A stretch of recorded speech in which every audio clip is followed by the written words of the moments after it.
Welcome, everybody. This is Bart Sharp, and you are on Becoming Quantum Conscious on United Public Radio Network and UFO Paranormal Radio Network on 107.7 and 105.3, broadcasting out of the beautiful city of New Orleans, Louisiana. And I'm sure it's a beautiful day there today.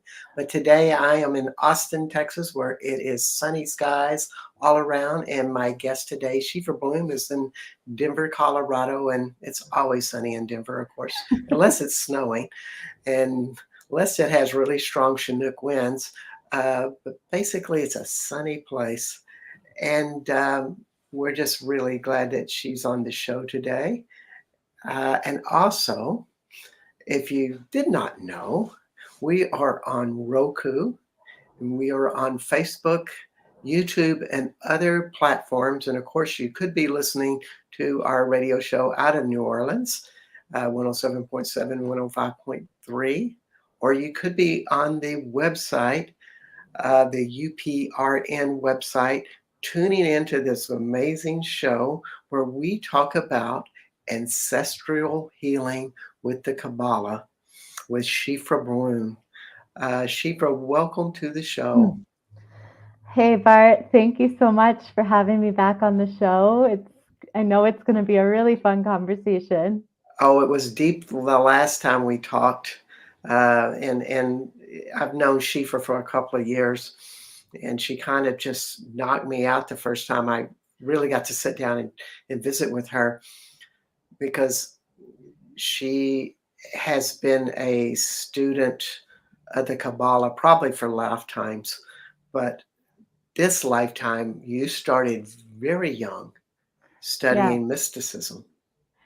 right, right. So that's what we were talking about the first time that I came over to your house, and I did a session with you actually, right? And I was sharing with you about some of my own history of how when I was younger, I was, always drawn to the mysticism and started learning at a more younger age. And I would not be surprised if a lot of the listeners probably are also more sensitive types of people, but I can definitely speak for myself, being like the kind of kid who saw things that other people didn't see, and then who always thought deeper as well. I remember when I was young and my grandfather passed away, um, you know, as even just as a kid, wondering what happened to him, what's next, and this just sent me into learning and learning ancient texts and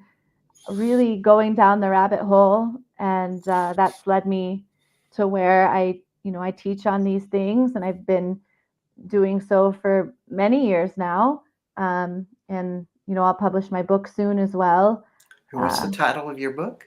well, the book is an intro to Kabbalah, so it's called The Four Worlds, uh, Volume 1, and it's an introduction to Kabbalah for people who want to discover their own inner magic through that pathway. And it comes with a deck of cards that you can play with and a workbook so that you can really apply it in a practical way to your life, because I love talking about all these really mystical and things, but what I really love to do and what people listening are going to get from this show is I love to say, okay, now that's great, but how do I take it home? How do I apply this to my life? How do I make it practical? Because if it doesn't change anything, then it's kind of just entertainment. Mm, And entertainment is cool, but I'm really standing for us improving our lives and improving our relationships and really just maximizing the potential that we get to be incarnated in this experience. So that's what the book does. And people of course can find it through finding me on Instagram or my website. Those announcements will be made when that's available. yeah. Yeah. And you can also find it when those happen at your website, shefrabloom.com. And I'm going to spell your name because it is a little unusual. Yeah. That would be SHREE No, F. no, no, no. Oh, I get it. SHEEFRA Yeah, BLUME. yeah, right. And so Sheefra is to me, what always amazed me was all the time you have spent just alone like a mystic. And of course, I guess what, 200 or 300 years ago, women were not reading the Kabbalah. Is that correct?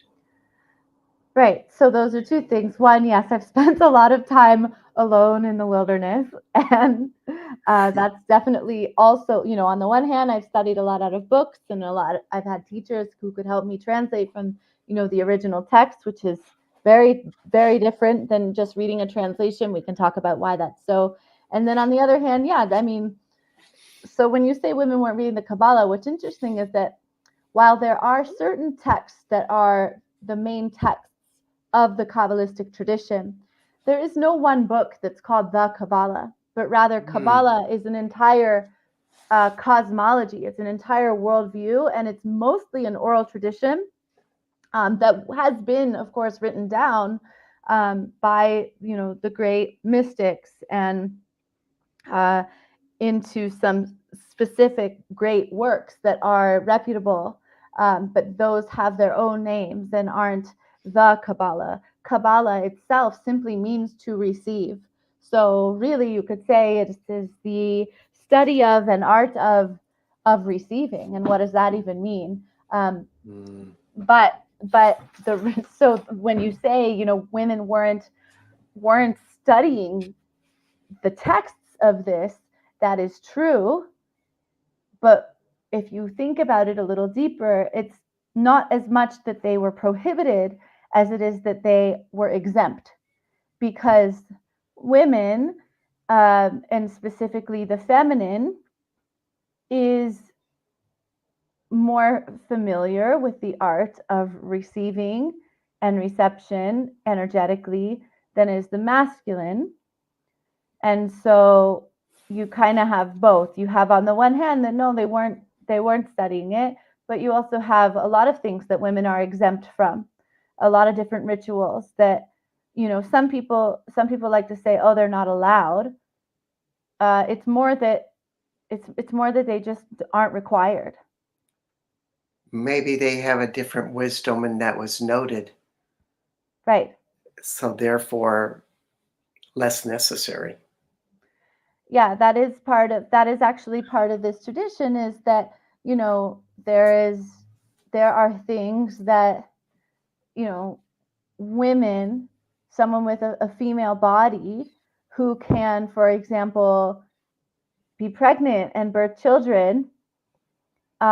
This is a whole other wisdom school and mystery school that people with a male body don't get to experience. And because Mm. because people with a male body don't get to experience, I mean, and not all women or female body people are gonna have children, etc. But they can, and they have the body, for it. And even if they maybe can't, it's still a different system that they're inhabiting, a different costume, a different body, right? Wow. Than the male body. And so therefore, in this tradition, there are things that men or male bodied people, um, there are different rituals and studies and things that they are encouraged to do or perhaps required to do, depending, that kind of helps them tap more into some of this more feminine understanding, this more receptive understanding that might be less natural for those people.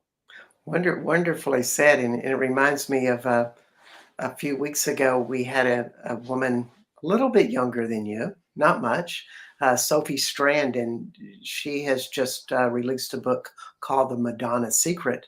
Mm, And of course, in prep for it, I read this really entertaining historical fiction novel, and it was about Mary Magdalene, known as Miriam, who could not get to study a lot of the text until she proved herself to her rabbi father that she was very special.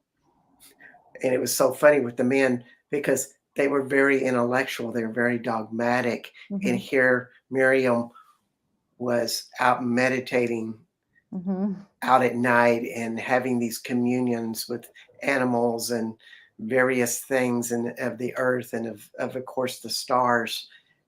and it all represented that connection to the earth, but also connection to higher self that she just naturally had. Mm, And it just reminds me of what you're saying, that right. there is the feminine holds that capability that's very connected to various things. Right. Women, And well, go ahead. yeah, and so there's this natural connectivity, and that's part of the history of all of this. But as we know, as time moves forward in the chronology of time, also what's happening, you know, is that astrologically things are shifting too, right? And I Yes, know that's right. what we will talk about that a little bit here, astrologically, what's happening.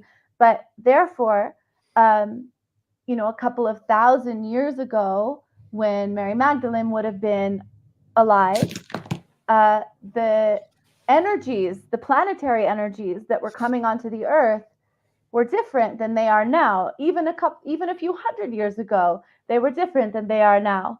And so what that means is how our consciousness can understand and interpret and interact with certain things, that also changes. And so that changes the need for different ways of learning, and different ways of connecting to the divine. There are times in our history when the veil is thinner, and then there are times where the illusion is thicker. And so this requires different ways of relating and discerning.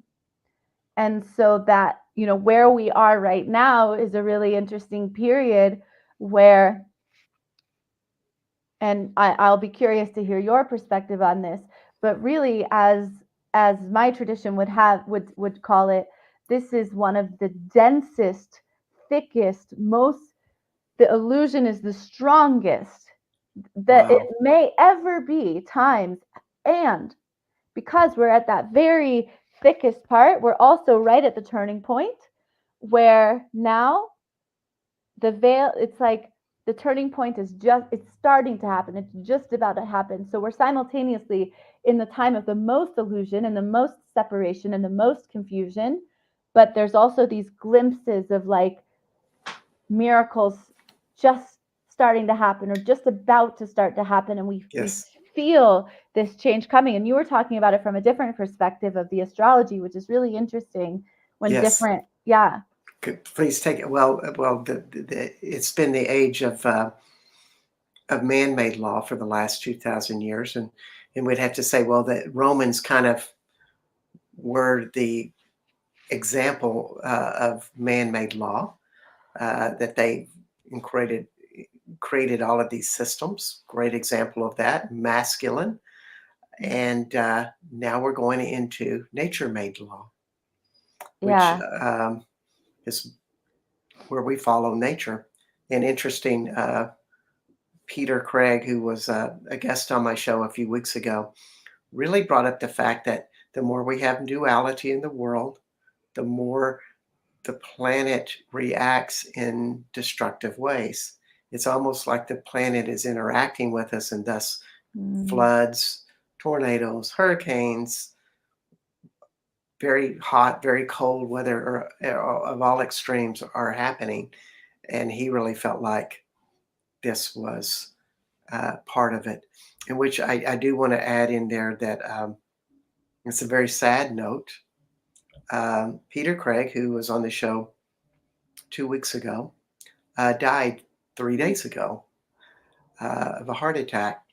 mm, Uh, and he was a very homespun man. He was a professional veterinarian, retired, and he did tons of energy work using the dowsing tools, and went into mm, these upper levels beyond the gods and did energy work there. And that was what the show was about. And he really didn't expect to have that message brought out to a large audience. And then he met me mm, and said, and he dared to say, okay, we'll go on your show. mm. And so he got that message out one time to a bigger audience. which made him very happy. And I'm just really sad that he's gone, but also I just wanted to mention to everybody that was listening at that Mhm. time that he's working in another realm. And we in Austin that are his friends dearly miss him. Mhm. Um, but going back to the Kabbalah and this time, we were sitting into a new era, and you just bring up such a. I love the way you use the terms illusion and the veil is thinnest. Like the Mm. illusion is when it's really thick, and we can't really see what this is, which is a lot about what this theme is for today. We've not even mentioned what the show's about yet, Right, which it's titled Ancestral Healing with the Kabbalah. But I right, think we're right in the thick of it right now. right. Well, there's so many ways we could take this conversation. The ancestral healing piece, because that's what we call the show. We could start there, but uh, what I am observing is that people, everyone I know, are feeling a lot right now, and there's heaviness. People are whether it's the daily life stuff that is weighing on people, or whether it's global stuff that is weighing on people also, or a combination of both. um, there's so much, and so go ahead. No, well, I was just saying whether it be a war or a environmental crisis or a illness, where all of these things are very much apparent, and there's a lot of opportunity to believe in the reactions. But as you say, there are illusions, the density of illusions. And so with the healing piece, I mean, this is interesting because I do healing work. People come to me, they can get a reading, and then we can go into a deep healing. And you do healing work. And we talk. You talk about healing work on the show, but there's so many levels to it. And so if I'm given the opportunity to speak for a limited amount of time, on the show now today, what the piece that I want to focus on is for people to focus on, okay, well, what can I do now? What can I do today? Because I also have training as an herbalist, and in natural medicine, and so we could talk about on that level of healing and disease and the karmic inheritances of hereditary things like that. We could talk about um, generational trauma, which we all carry in different ways. And there are many ways to approach healing that. There are many modalities, there are many processes. But what I'm seeing right now is on a bigger scale, it really is this timeline, this this experience. If you go into Kabbalah cosmology, there's an entire, almost like a game that's playing out. And we are these souls that get to experience this game and get tested. And so if we zoom out, and then and I'd like to talk about that game a little bit more, because where the healing that I see really comes from is being able to activate the quality of discernment, and Hmm. to right and to be, so I'm just trying to distill it down. If we can be less reactive and have more clarity via the attribute of discernment, and then if we can choose actions that create more harmony in our immediate sphere and less inflammation in our immediate sphere, healing will come from that. Indeed. And also it's the energy of that density of illusion that energy creates everything. So therefore, you may have all of these publications, television shows, internet uh, speakers talking about things that are in a very reactive way, and they are hooked into the density. And maybe they're trying to manipulate that dense point of view. And the real question is, to me, is like, how do you see that coming? Right. Because there's some stories out there that are very true, Right. and then there's some of them that are not. And maybe we can share a little bit about how you experience that. Yeah. How, Well, okay. So I'm going to take some notes so I cover everything here because on the one hand, I want to talk about worldview. I would love to go into a little bit of the cosmology of of the Kabbalistic narrative of creation and the different Kabbalistic energy centers and what's happening on that level. Mhm. Um, and and then yeah, some simpler like tools that people can take home. So we have on the level of worldview, though, what I want to share with people that's interesting is that we in the West have certain ways that we see the world. And even if someone's very liberal and someone else is very conservative, or someone's very atheist and someone else is very religious, generally in the West, there's still like basic principles of reality that we agree upon and that color the stage, so to speak, that we walk in. There are other places in the world far away where the worldview is drastically different than what we in the West can even fathom. And so just being able to even comprehend that piece is an important place to start. And what I want to emphasize is that it's so beyond the difference between Republican, Democrat, liberal, conservative, atheist, religious. It's like wildly different worldviews. And this is so, we talk about the concept of theory of mind in psychology, for example. Theory of mind is something that is developed usually by human children when they're little kids, maybe around 4 or whatever age it is that we start to develop theory of mind. What is that? It's where we realize, oh, the world doesn't revolve around me. You perceive things from a different perspective. So collectively, where that starts to break down collectively is when it comes to like utter worldview, the actual way we perceive existence. So a story, for example, and I think we've talked about this story before and you'd also heard it. I'm going to paraphrase the story. Okay. But but essentially this story is of one of the Native American tribes when the original colonizers were coming over in their ships from Europe. And the story goes that the natives had never seen such a ship. It wasn't something that was in the imagination, even. There was no concept for it.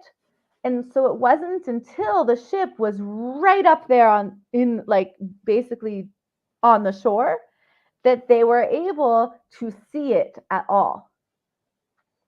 Whereas you and I, we look at the beautiful sunset when we go to the beach and we see way off in the distance, we see a little dot and we know, oh, there's a boat way out there because we know to recognize it. Okay, another version of that story is the Schrodinger's cat research um, piece that happened where, and again, I'm going to paraphrase it as to my memory, but essentially the take home was that they raised groups of kittens in 2 different rooms. And one room had horizontal lines on the walls, and one room had vertical lines on the walls. And in such a room, these kittens grow into cats. And then they go into a new room where there are bars that are the opposite way than the room they grew up in. And the way that the story goes is that the kittens that grew up in the room with the horizontal lines, they could not see the vertical bars, and vice versa. And they'd literally run into the bars. And so similarly, what I want to emphasize, because this is part of the global healing that's happening right now, is to understand what we often do in the West is we project our values systems onto other people from other cultures. And that's not always accurate. And that can sometimes actually exacerbate more harm. What is more healing is to take a step back and get curious. And this is very hard to do because I'm asking of us to see things that we can't even imagine. But it's what needs to happen. And so, for example, if all of us, if you guys at home were to just imagine like a mythical reality, some, bring in all your great imagination and all your mythology and create some story about who we are and why we are here that's like just really entertaining and mythological and totally different than what you believe and the narratives that we hear in the West are. There are people in other places in the world that truly are living in a worldview that is as different from ours, from yours, from mine, as that imaginary situation that you just fathomed. That's a foundational thing. It is. And I think it really is exemplary of the times that we're changing in, that there is a lot of density in there. But at the same time, there's so much evidence that the vibrations of things in the world, whether that be the planet or in people, have elevated. They have changed. And yet we can't see the stripes because we have been living in a other type of world. Not Right, quite yet. right, And so let's bring it back to the Kabbalah. How could the right, Kabbalah help people guide that? I mean, I think just knowing that should give people security and hope that yes, we're going through a phase and all is not going to end. And of course, throughout history, when we've come to these places where the unknown is in front of us, people panic. right. So People do strange things.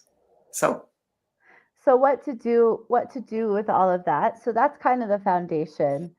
And I encourage people to play with that a little bit and try and digest that there are other worldviews. Okay, well, now we're going to apply this a little bit to I'll give a little Kabbalistic history.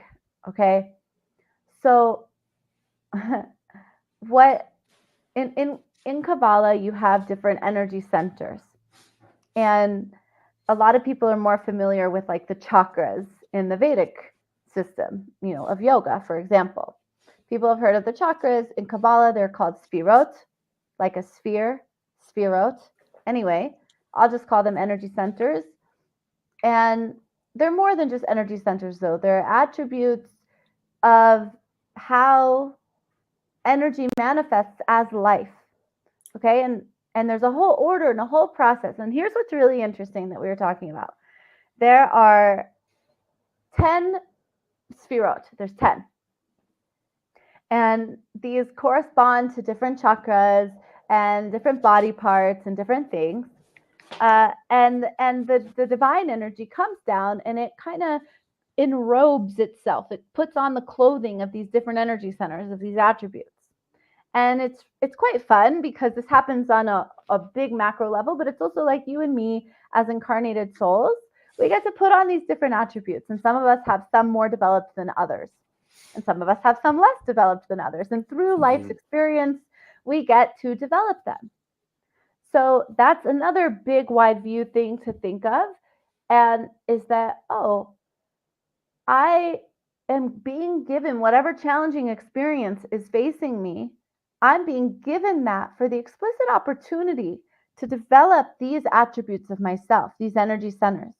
What happens when you develop these energy centers, these attributes, is that you actually, this is so cool, as you develop them more, you create more space within yourself to actually embody more of your soul, so that more of your higher self can actually inhabit you.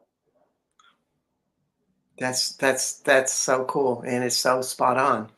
It's so A cool. lot of people just call it in the New Age community the space.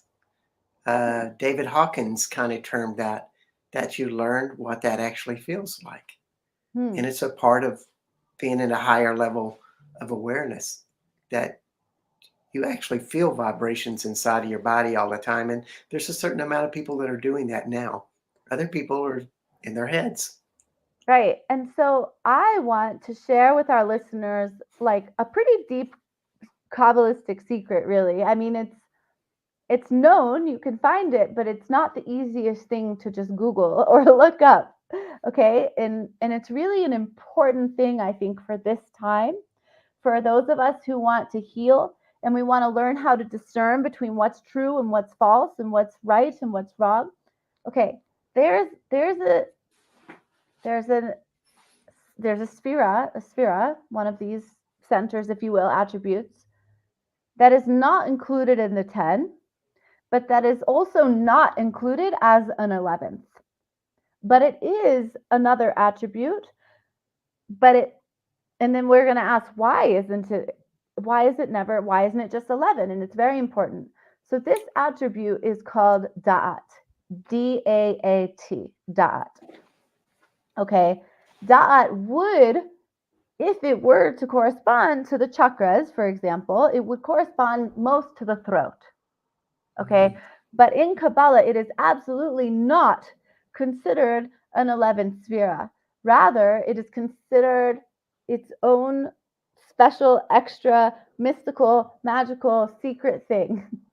It's kind of Why? a non-linear world. Yes, Uh, and so the question is why? And this points to the absolute power of the throat and of our speech and our potential to create from that. And the word da doesn't mean throat. It doesn't mean throat at all. That's just what it would correspond to in the chakra system. What da usually translates to is knowledge. Okay. But knowledge is actually only part of the equation, too. Uh, so I'm going to go back even a little bit more. We have the story of the Garden of Eden, right? And we have this story where they eat from the tree of knowledge of good and evil. Well, that's the English translation. What it really is it's the tree of Da'at. And what Da'at is, we translate it to mean knowledge, but what we know is in the Bible, in the ancient texts, when they use the word da'at, which we translate as knowledge, for example, when they say a man knew a woman, it means he was physically intimate with her, right? And so we're saying the tree of da'at doesn't just mean he knew the woman. It means he was intimate with her. It means he mixed himself with her. He combined, he joined, he became one with her. So, in this alternative interpretation of the Garden of Eden, of this whole narrative that we're coming to the final, what do they call it? Like in a play, the final act of this yes. 6,000 year cycle. Okay, you have not the eating of an apple that suddenly gave you knowledge. You would have rather the mixing and the confusion of what is good and what is not.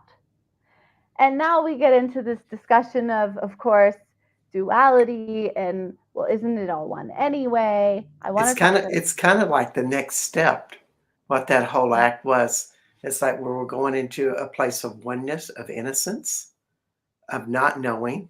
And as soon as we get knowledge, then choices start to show up, and duality is part of that awareness. Right. And so our task, so to speak, is then to go, okay, everything is all one. That's the premise. But in order for creation to happen, where I get to be Sheefra and you get to be Bart, we have to individuate. So there is real separation.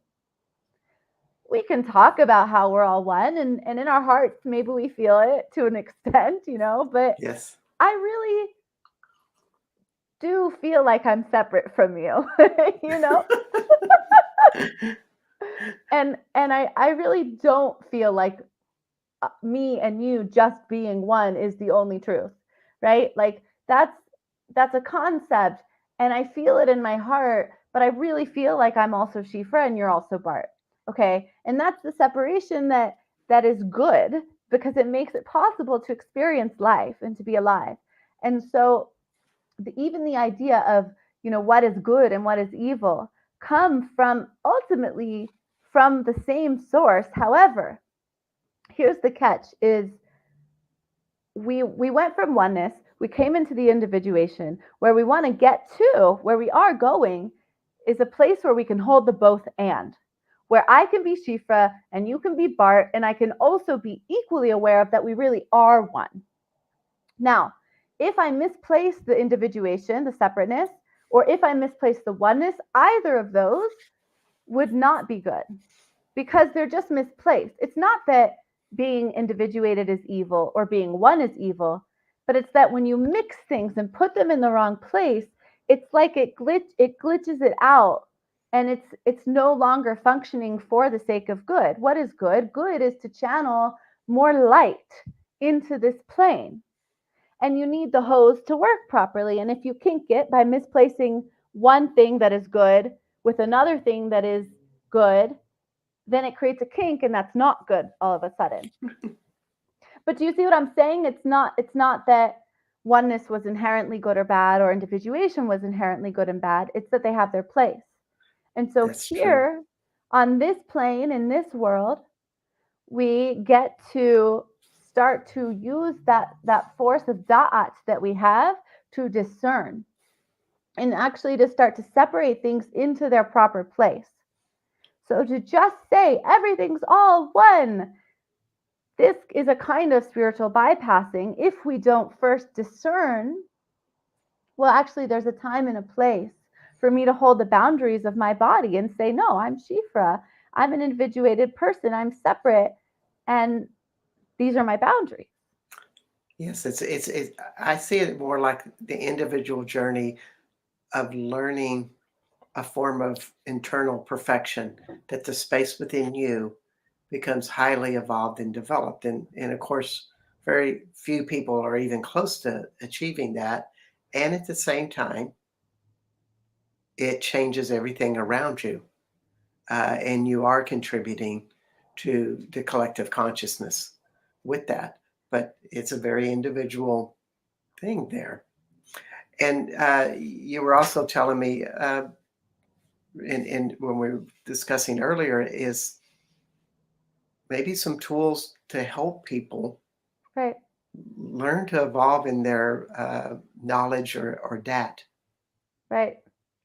Well, I think the piece about the collective consciousness and how our actions affect the collective consciousness is important to also mention. Um, for people, because it can be overwhelming, and we want to take tools home.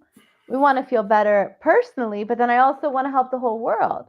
And I think two things. One which is important is for people to recognize, look, in order to help the world, really, I look outside my window. I live in a city, and I see a lot of beautiful things, and I also see a lot of suffering right here on my street.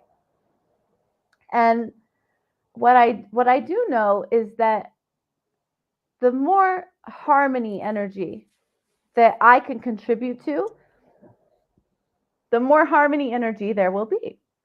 And the more people that will be able to then contribute to more harmony energy. And that this will spread. And that this can even be picked up on energetically from across the planet. And what I also know is that the more volatile energy or inflammatory energy that I contribute to, then I'm contributing to more of that. And that is what I will contribute to, and that is what will spread. Yes. And so be careful what you watch, read, practice, speak, and hear. And And so before you say anything, I have to say this is Becoming Quantum Conscious on United Public Radio Network and UFO Paranormal Radio Network, seen on Roku, YouTube, Facebook, and other platforms. And today you are listening to Sheefra Blume at www.sheefrablume.com, and you can also catch her on Instagram, but you can catch her new book about the Kabbalah coming out soon, as well as schedule private sessions with her. Have I missed anything there? thank you. I think I got it all. So, what were we saying? No, thank you, Bart. And I'll say too, if people do want to contact me or anything, they're always welcome to send a message on Instagram in case my calendar, in case there's nothing available there, they can send a message and reach out. But what I wanted to just tie all of this together with the throat and the da'at and the healing and everything. Da'at, this is a very key to this next jump in healing and in our evolution, and it's the ability to discern, and what we have the power to do. We have the power to use our voice, and here's where I wanted to share is that to remain silent or to be very outwardly vocal from a place of reactivity, from a place of undiscerned knowledge, from a place of mixing right and wrong and not really knowing, but being really reactively vocal, that and being silent are both harmful. They're harmful on a global level and they're harmful on an individual level. So the important thing is to be able to practice discernment. And you say, well, okay, but it's so confusing, and what do I do? And what do people at home do? And so my suggestion really is, again, coming back to is what I'm doing, are my actions, is what I'm saying, is my speech contributing here and now to more healing and harmony in my immediate sphere with the people I'm interacting with? Or is it contributing to more inflammation and hostility in my immediate sphere with the people? Like, this is a marker because we have limited time here, but it's like that's the nut of it. That's the take home. That is so key. And that's healing ancestral lineage. It's healing the future of what could happen because we create through that center. It's bringing us into this final act of this stage. You said we're coming into a new era. The Kabbalistic tradition would also say that we're coming into a new era. You said that an era that's divine, that's guided by the laws of nature, and same with the Kabbalah would say we went into this stage where we mixed truth all together, so we couldn't discern truth, and we're just at the cusp of a new period where truth will be clarified, and where you said will be governed by now the laws of nature, and I think that's just another way of saying the same thing. Yes, and it's so cool the way you speak about it. The Kabbalah sounds more like a map that you can follow and know where your next steps in your evolution are with that. But also, one of the messages that you seem to be bringing out is know your internal world and know what peace and love feel like inside Mm. of you. Um, if you are angry and you are kind of disgusted with certain things or stressed about certain issues, resolve that internally, Right. and therefore you're less likely to be manipulated by it out in public or out with things that you believe in. You'll have more of a balanced point of view with things, because I think that's one of the things when you talk about the density of illusion is people that are caught into the density and live in a very practical, materialistic world or in a chaotic world that has lots of violence, they're going to follow density. They're going to follow Mm. leaders that have that. They're going to follow stories that resonate with that. And therefore, they're just more apt to be manipulated. Yeah. Yeah, And that summarizes it really well. and leadership is often about that internal clarity Yeah. that you can have that, and the world manifests leaders that resonate with that. Right. And how to do that, in this show, I try to give some broadly applicable tools for people. Hmm. And then, of course, it can be very specific per person, which is, of course, why you do the work that you do with your private clients, and I do the work that I do, for those who want to go deeper. But on the broader level, I think these are some of the big pieces uh, that people can take home. Yes, yes. And is there any more that you always you've talked to me about bringing in higher source of a higher vibration? Uh, can you share a little bit about how you would advise people to access that? Yeah, it's actually I just remembered something, which is a great question, because in Kabbalistic thought, the way you make that space to bring in more of the higher soul and more of your soul and more of the higher vibration is by developing those attributes, right? And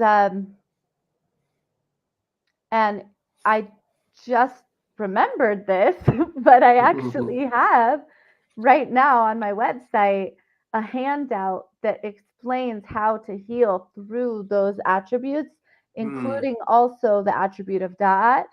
And that's honestly something that people could just go type in their email and download, um, because it's very complicated, and yet it can be very simple. And it's about finding balance, really. indeed. And any simple tools that you could suggest to people to Yeah, begin? yeah. The very most, if I had to say one was the most important, I would say the practice of forgiveness. Um, Mhm. and I have a forgiveness meditation I do with people, but finding a forgiveness meditation or forgiveness practice, understanding what forgiveness is, that forgiving does not mean necessarily accepting that something was right, that you can still condemn something but also forgive. So just the practice of forgiveness, uh, and really the study of that, of what is even that, and how does that affect me, that's a great place to start. It really is, because if you always see somebody as the villain and they are just horrible no matter what, you hold a hardness and density inside of yourself, and therefore it's less it's harder to evolve beyond that. Whereas if you look at somebody and go, I wonder what pain they're in that they would do such things, and you venture into their world that way, then you may have more awareness. There is a concept that, I mean, there's two interesting things here. There is a concept of tshuva, which is that, while someone is still alive, and if they're still alive, there's still a chance for them to come back around. and to make amends. And, you know, we can't always, the thing about can I take someone else's perspective? We can't always take people's perspective. Sometimes we're just not capable because sometimes their perspective is, like I was saying before, not fathomable because it's so different. So there's this line between that the forgiveness is really for myself. Because sometimes people do things because they're in pain, but sometimes they do things because their belief systems are different, right? But the forgiveness ultimately, you know, maybe it's a reworking of what we even think forgiveness to be. It's how can I continue to let life flow through me? How can I let life flow through that part of me that felt constricted around something? Because Mm. resentment is constriction in myself. Mm. It sounds like one of the most basic beliefs or messages of the Kabbalah is much like a tree, that it has a harmony of life and flow of life going through it. And the map of the Kabbalah teaches you how to find the stuck places, the places that are flowing, and how to resolve those to where you're flowing in a harmonious way all the time. Right. And so where the forgiveness is in that tree, it's one of the centers that's kind of the pump between the bottom and the top. That's why I start there.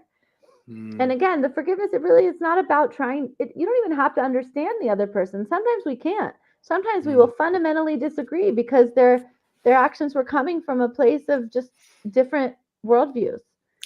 But for yeah, our own self, how can we breathe life into that place that was hurting for us?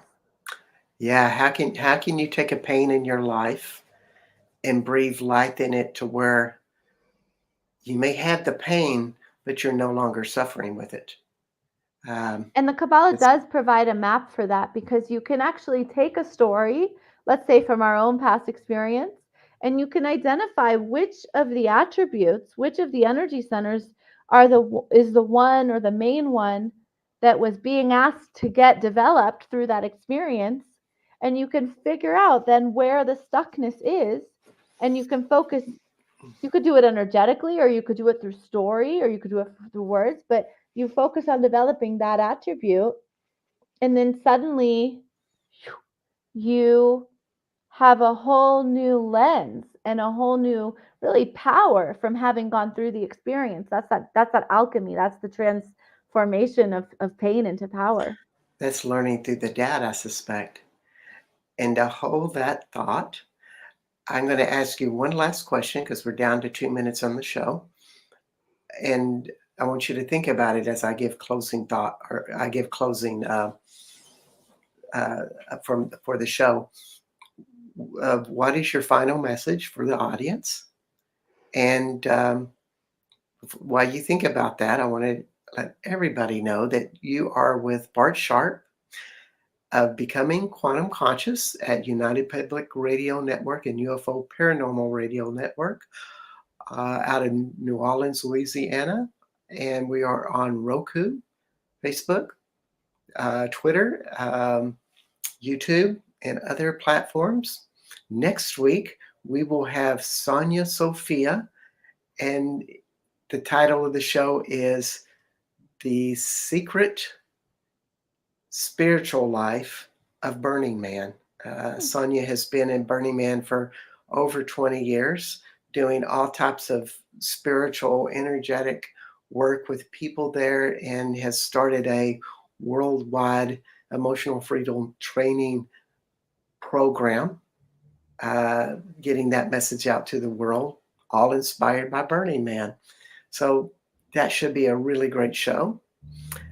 And so we have Sheefra Blume at sheefrablume.com, and you can connect with her on Instagram or just go to her website. And so, Sheefra, what are your final comments? You got about a minute. Okay, so just one quick final comment in alignment with this same theme. that center of Da'at, where it gets activated in the most powerful way as a channel for light, is when it's connected directly to the crown, right? So this is the work that we have, is to connect our expression and our voice to a higher knowing and to a true knowing, a discerned knowing. And so, in order to do that, my challenge to everyone is, how can we, find ways to center ourselves, connect to that higher self, and then move forward in the world from there. That's where healing will come from. We change everything as we change within us. Thank you so much, Sheefra, and hope to have you on the show again, and many blessings to you. And we will say goodbye for see you next week.